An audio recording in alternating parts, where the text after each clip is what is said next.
दोस्तों जेंगो में आप किस तरह से साइन अप का प्रोजेक्ट बना सकते हैं, साइन अप लॉगिन और लॉग आउट का।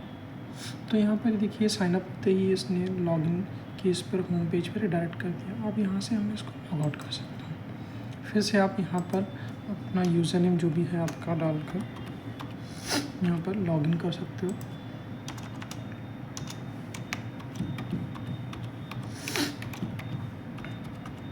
ओके, ये आपका लॉगिन हो जाएगा। लॉगिन होने के बाद आपका जो भी यूज़र नेम रहेगा वो यहाँ पर request.user के जैसे दिखाता है। तो ये जेंगो का पूरा कोड हमने कैसे किया है उसके ऊपर से हम समझते हैं।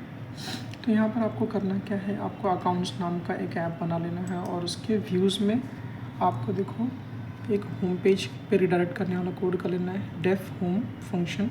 और यहाँ पर साइन अप फंक्शन में हम बिल्ट इन जो भी यूज़र क्रिएशन फॉर्म है हम उसको यूज़ करने वाले हैं। ओके, तो यहाँ पर जो भी रिक्वेस्ट मेथड पोस्ट से आएगा वो यहाँ पर फॉर्म ऑब्जेक्ट में चले जाएगा और वहाँ पर वो चेक करेगा वैलिड है कि नहीं। वैलिड होगा तो वो उसको सेव कर देगा, रजिस्टर कर देगा और उसको फिर उसका सेशन क्रिएट कर देगा, लॉगिन रिक्वेस्ट यूज़र। ओके, और उसको होम पर रिडायरेक्ट कर देगा। अगर ब्लैंक होगा, फर्स्ट टाइम जाएगा यूज़र, तो ये ब्लैंक वाला फॉर्म पास हो जाएगा साइन अप में। ओके, उसके बाद सेम लॉगिन के लिए हमने यहाँ पर ऑथेंटिकेशन फॉर्म जो बिल्ट इन है उसको यूज़ किया। यहाँ पर रिक्वेस्ट जो गेट पोस्ट और सेशन का रिक्वेस्ट आएगा हमारा डेटा, ये क्या करेगा, रिक्वेस्ट डॉट पोस्ट, ये हमारा यूज़र नेम पासवर्ड जो हमने अभी लॉगिन किया था वो यूज़र नेम पासवर्ड का डेटा इसके अंदर रहेगा। ओके, वो फॉर्म ऑब्जेक्ट में बाद में स्टोर होगा। यहाँ पर फिर से वो चेक करेगा कि है तो आगे बढ़ेगा तो क्या करेगा, जो भी यूज़र्स लॉगिन यहाँ पर हो रहा है, ऑथेंटिकेट हो रहा है, उसका डेटा उठाकर वो यूज़र्स ऑब्जेक्ट में स्टोर कर देगा। फिर यहाँ पर ये उसका सेशन क्रिएट कर देगा उस पर्टिकुलर यूज़र्स का। फॉर एग्जांपल यूज़र्स का नाम जैसे यहाँ पर ओम सर था तो वो ओम सर यहाँ पर पास कर देगा और होम पेज पे सेंड कर देगा।